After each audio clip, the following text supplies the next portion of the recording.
Investment அதில் நம்ம invest பண்ணதுலேருந்து எவ்வளோ ரிட்டர்ன்ஸ் கிடச்சிருக்கு அப்படின்னா ஒரு உதாரணத்துக்கு கம்பேர் பண்ணோம் அப்படின்னா டெஃபினட்டாக இந்த ஷேர் மார்க்கெட்லேயோ இல்லை மியூச்சுவல் ஃபண்ட்ஸ்லேயோ இன்வெஸ்ட் பண்ணது வந்து நமக்கு எக்ஸ்ட்ராடினரி ரிட்டர்ன்ஸ் கொடுத்துருக்கு.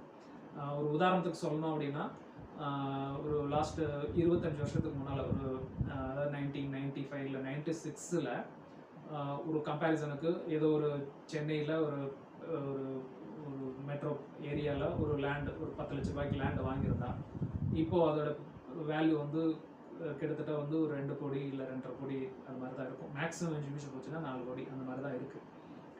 அதே இது இந்த மியூச்சுவல் ஃபண்டில் ஆர் ஷேர் மார்க்கெட்லேயோ ஒரு டைரக்ட் ஷேர்னா ஒரு விப்ரோ இன்ஃபோசிஸ் வந்து எல்லாருக்குமே தெரிஞ்ச கம்பெனி.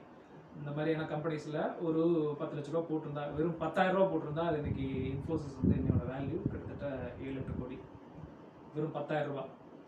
அது மாதிரி நமக்கு இப்போ தெரியலனாலும் மியூச்சுவல் ஃபண்டில் அதை டைவர்சிஃபை பண்ணி போடும்போது